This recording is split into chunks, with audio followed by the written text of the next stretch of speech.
عرفوني يا جماعة الخير، أرجوكم خلاص يا بنت، انت بتعمل استغاثة؟ عرفوني لأن أنا اتخنقت من البت دي. انت بتعمل استغاثة ولا ايه؟ عايزة فراخ بلدي ما خلاص مش هاكل، مش اسكت، مش واكله. ما أنا بعدلك الحاجات اللي أنت ما بتاكلوش، نجيب لك إيه إحنا بقى؟ فراخ. خشوا بقى ايه اتفرجوا على طريقة عمايل السلحفاة يا اولاد. اهي بسم الله ما شاء الله زي الفل يا حبايبي، وخلاص يعني احنا طلعناها من على النار وزي الفل يا حبايبي اهي. طبعا بسم الله، اللهم صل وسلم عليك يا حبيبي يا رسول الله. ازيكم يا حبايبنا، عاملين ايه؟ يا رب يكونوا بخير وبكامل الصحة. طبعا النهارده جمعة مباركة عليكم وعلينا يا اولاد. نعمل ايه بقى؟ احنا بنرتب المطبخ وبنخلص اللي ورانا كده على ما الحاج مصطفى يا اولاد نشوف هو ايه هيجيب لنا ايه النهارده الجمعة. النهارده الجمعة، فيا ريت تبقى فراخ عشان نعمل محشي. يا ريت يبقى فراخ. اما نشوف احنا قايلين له بقى هو في محل فيه وهو جاي كده من الغد يا اولاد بيبقى يجيب لنا فراخ منه. انا مش عارفه هو العلبه هيبقى المحل بتاع صاحبه اصلا. المحل بقى فراخ سمك. اما نشوف هو هيجيب ايه بالظبط.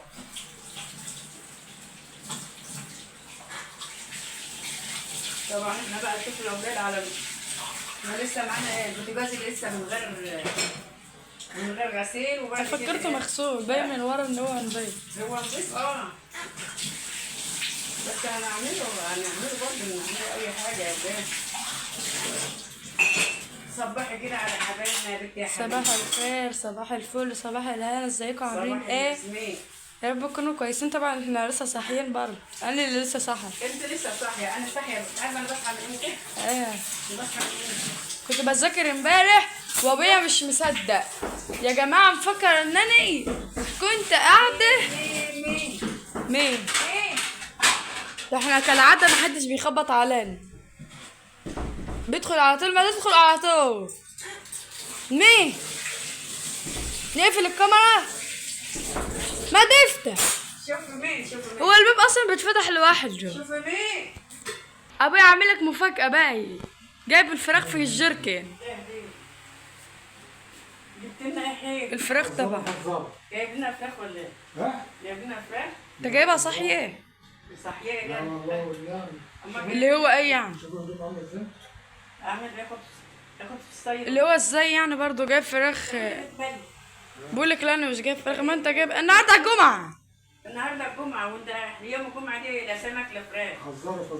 فزروا. دي إيه؟ ربنا العلبة فيها يستر. ايه؟ دي إيه؟ العلبه فيها ايه؟ هو انت مخيطها ايه، عطر ولا ايه؟ أي والله وأنا جاي عامل إيه عليها كده؟ عامل عليها ازاي؟ ايه حد هيسرقها ايه؟ عربية عشان ما يزحوش. ما يزحوش. هي الفراخ جايه صاحيه ولا ايه؟ ما انا بقول له كده برضه، بقولك لا مش فراخ. الفراخ جايه صاحيه؟ يعني أنا من إمتى اللي بتروح؟ خلي بالك حبيبه بتصورك. انت بتصوريني يا بنتي؟ بتعملها بصور. كنت رايحين تطبخوها إيه؟ انا لسه كنا مستنياك تجيب الفراخ من عند عم احمد. أنا كنت معدي على أحمد. ما تقولش الفراخ خلصت، انت صاحي من بدري. والله عنده بس الفراخ كان لسه ما فتحوش. طب يلا روح هات. قلت اما ملي وانا جاي انت ما جبتش ليه؟ فانا سرحت الحمد لله، ربنا اداني وكرمني. وجبت ايه بقى؟ الفراخ خرجت وجبت ايه؟ ما شاء الله. لقيتهم في المنصب. يا حول الله يا رب. لقيتهم في المنصب. انت فرحانه؟ انت فرحانه الوقت طايره من السعاده. ما انت طايره من السعاده الوقت. هو ده. يعني واحده ولا اثنين؟ أربعة.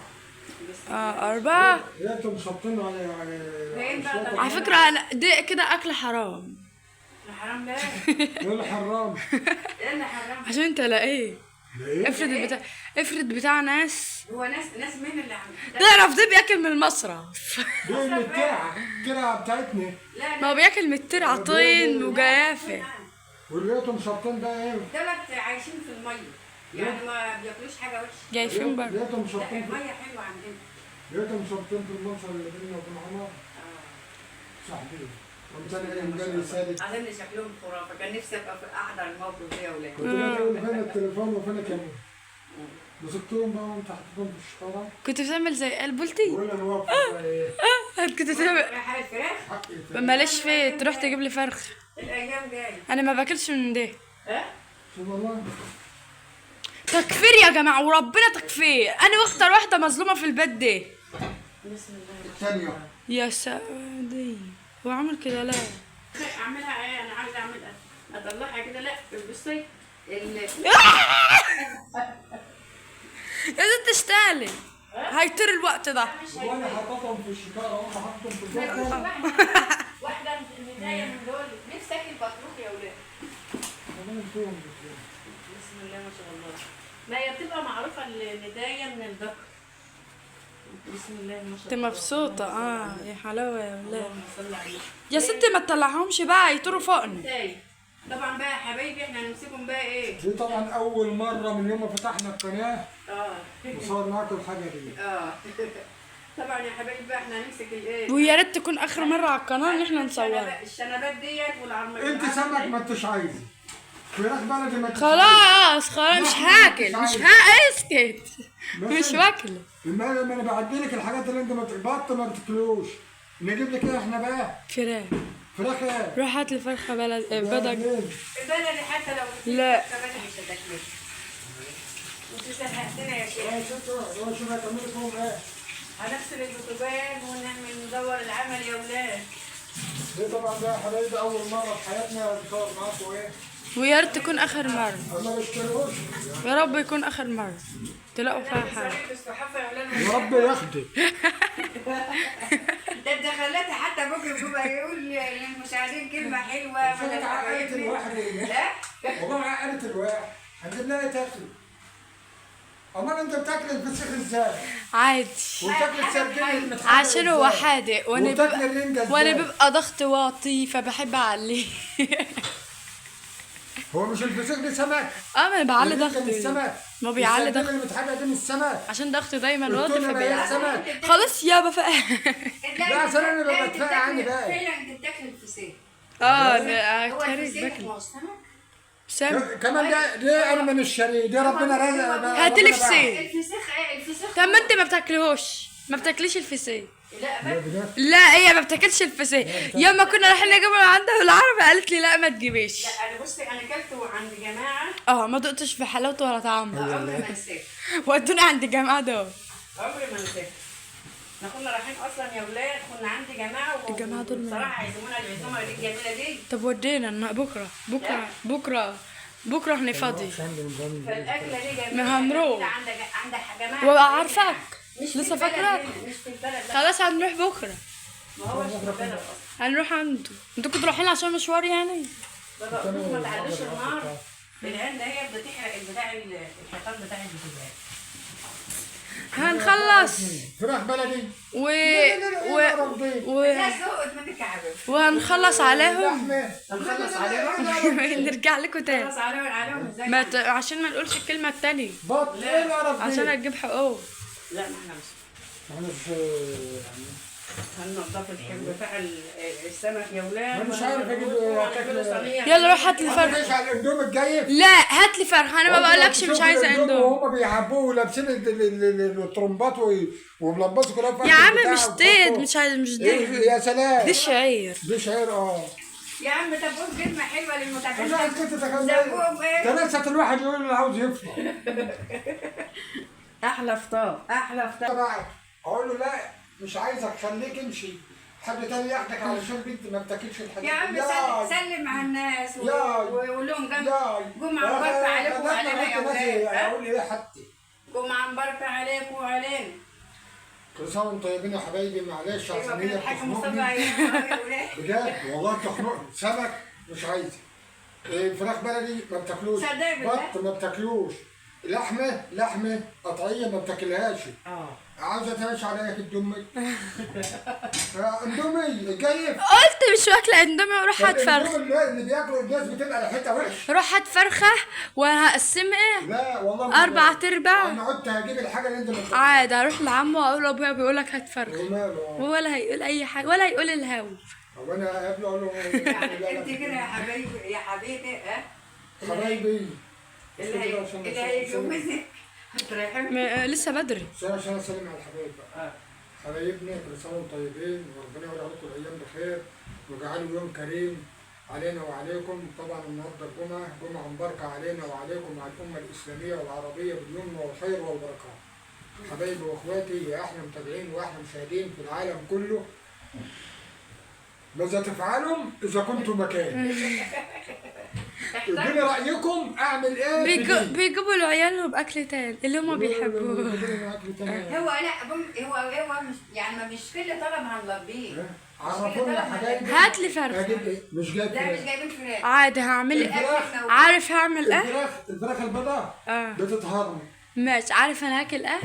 هجيب فلفل واعمله محشي. اعملي محشي. والله هعمل محشي. من امبارح بحتايل عليها ما يشرب. هنا ربطت شبت على كزبره ويا ماما واعملي لا دي يوم تاني اللي هو ازاي يعني؟ يوم تاني ده بيقول لي يوم تاني. دي يوم تاني. ما تعملوا. لا مش هنعمل طبختين في يوم. هي هتعمل اللي عاوزه تعمل. اسمعك هو قال لي مش هنعمل طبختين في يوم. مش هنعمل اكلتين. انا هعمل على قد. هعمل 4 فلفلات. كانوا اخوان الشياطين. 2 الصبح و2 بالليل. لا يا امي. وانت دلوقتي مش مبذر؟ دايما بلاش يا عم يا عم. كان يقول لي يا عم امال. لا عم امال جايه يا بلاد يوم الاثنين. ربنا يجيبها بالسلامه. عارفه لو تعرف كانت السعوديه بجاه. هي بتحب البتاع دي. لا بتحبها. عرفوني يا جماعه الخير ارجوكم. خلاص يا بنت انت بتعمل استغاثه. عرفوني لان انا اتخنقت من البت دي. انت بتعمل استغاثه ولا ايه؟ اعمل فيها ايه؟ دي ما بتاكلوش. سبحان الله الحمد لله عليك. لما الفراخ البر ما تاكلهاش. طب بذمتك اي يعني. جبت اي حاجه وانا قلت لك ما تاكلهاش؟ انت جبت اي حاجه وقلت لك انا مانيش واكلاها؟ وانت لو قلت مانيش واكلاها ما تاكلهاش. هي لا طب وانت لا ما بتاكل. وانت لا حرام. انت جبتهم ليه حرام؟ وانت لا ما بتاكلش الكشري بتاع الناس جبنا ايه؟ ما بتاكلش الكشري المصري. المصري كلوا المره اللي فاتت لما قلت للمتابعين. لما بيجي مشري ما باكلوش. المشري تحفه. ما باكلوش. ولا يعلى عليه. انا عندي درس يوم الاحد من الساعه 10:30 الصبح. شوف الفيديو بتاعك وهتعملوه من الساعه 6. ان شاء الله من غير مقاطعه يا رب. بكره السبت. لا بعد بكره هنعمل المحشي. هو ايه ده مش جاي للساعه 7 ما ينفعش كده. احنا بقى ناكل على ما انت فيه. هو ايه ده؟ طبعا بقى يا حبايبي كده خلصنا المسؤوليه والحوارات بتاعتنا يا اولاد. الحوارات بتاعتنا بقى ايه؟ طبعا احنا كده احنا كده يا جماعه احنا كده كل يوم. احنا رسينا على الاكله بتاعتنا يا حبايبي. رسينا. واللي عاوز ياكل انت دلوقتي على المعده. على المعده الثانيه يعملها لنفسه. يا بنت وانا شاريين انا جايبهم من الغايه. طبعا بقى يا حبايبي هنعمل ايه بقى؟ هننضف السمك بتاعنا وهنوضب العمل كله بقى يا حبايبي كده وهنرجع لكم واحنا بنعمله صينيه ايه؟ صينيه ان شاء الله بالصلصه. يلا. صح.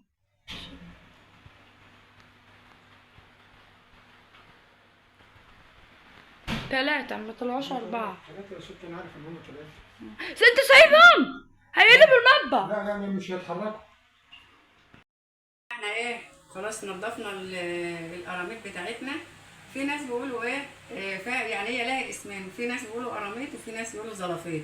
فهي ماشيه كده وكده. طبعا احنا نضفناها. ايه زلافيط دي؟ ما هو في ناس بيقولوا زلافيط عليها. طبعا بقى يا حبايبي المكونات بتاعتنا بقى هي معايا هنا معلقه ملح بتاع توم مدقوق. معايا هنا كزبره شويه سكر شويه شطه معلقه كمون كبيره. معايا هنا بقى ايه بصل يا ولاد. احنا بنحب البصل في الاكله دي بالذات. طبعا احنا بقى عاملين يجي 7 بصلات طرنشات يا حبايبي. وهنا برده طماطم احنا مصفيينها اهوت. طبعا واحد بقى معايا الزيت هنا برده اهو. حبايبي بتقول انت هتقلقلها في حله ازاي؟ انا هقللها في حله وبعدين كده ايه لسه هنعمل معاكم ايه نحمر وياكم السمك.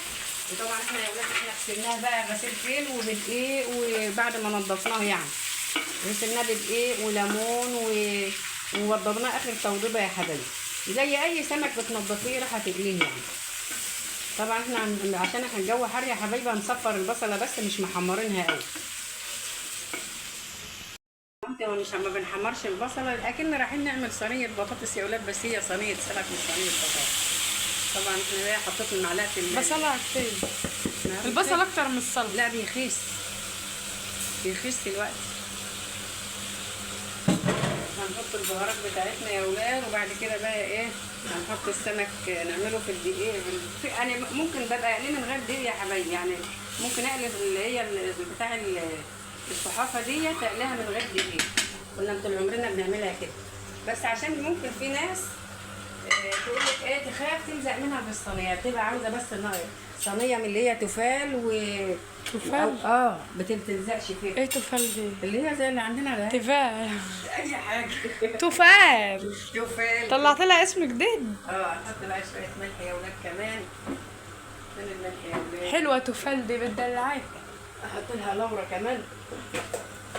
احط لها ورقتين لورا. لا كل ما حدش بيحط لها روله.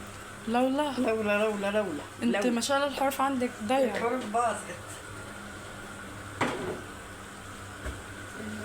الجو حار. حبة ملح كمان اهو يا ولاد. ونسيبها بقى ونكمل بقى بقية الفيديو بتاعنا واحنا رايحين نعمل الصينية. احنا عملنا ايه بقى؟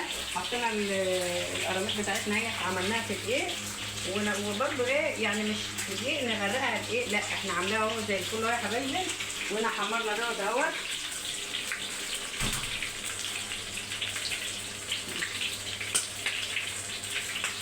زي البلاميطه، زي صينيه السردين، يعني السردين زي اي صينيه سمك يا ولاد احنا بنعملها هي زيها برضه.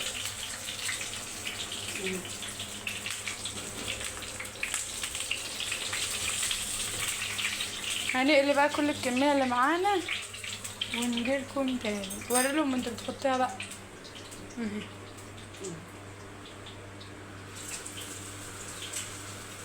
ده بتكيش. بتكيش. ما تكيش. خايفة من النار. خايفة من النار وعذاب النار يلا.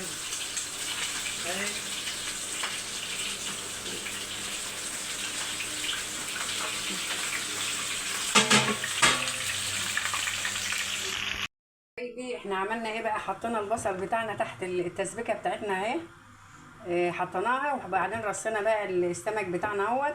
الصينيه زي الفل يا حبايبي. هنعمل فيها ايه بقى؟ هنولع الفرن بتاع البوتاجاز ونحطها فيها يا حبايبي. وطبعا ما انتوا عاوزين، لو عاوزين تحطوا تسبيكه تغطي السمك تعملوها، ما فيش عاوزينها يا دبكش تبقى الحته معموله. انا لسه هحط شويه طماطم لسه، يعني تسبيكه انا سايباهم واحطهم لسه على الوش.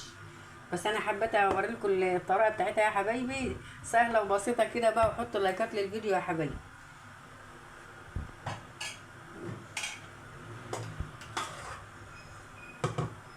يعني احنا ما حطيناش التسبيكه كلها عشان اشوف لو هي مش كتير ما نحطهاش، يعني لو كتير ما نحطش كتير يعني. ونحط لها ريحه ميه صغيره كده برضه عشان ايه هي لسه هتستوي في الفرن.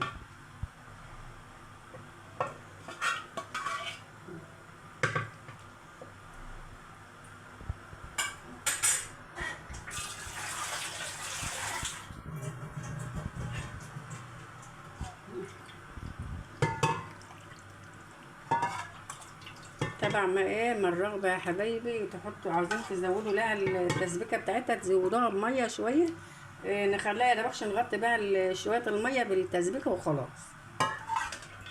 ونظبط الحدق بتاعها بقى يا حبايبي ونولع لها الفرن بقى يا حبايبي. الفرن فوق وتحت صينيه السمك. هنسيبها بقى ما تستوى وهنطلعها يا حبايبي، هنوريها لكم بعد ما نخلص صينيه السمك بتاعتنا. كده الغدا بتاعنا جاهز اهوت. صينيه البطاطس صينيه الصحافه. بسم الله ما شاء الله يا ولاد زي الفل. ما هو ده رزق وجالنا النهارده. ده طبعا يا ولاد الرزق ده تبعنا يا ولاد النهارده. الرزق دي الغدا بتاعنا، الرزق بتاعه يعني اليوم بتاع الجمعه دي ربنا بعت له رزق يا حبايبي.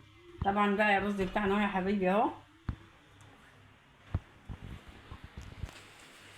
طبعا بقى يا حبايبي متنسوناش بقى في اللايك والاشتراك عشان نقدم كل جديد. بحبكم من كل قلبي، وقولوا رايكم يا ولاد في صينيه السمك بتاعتكم.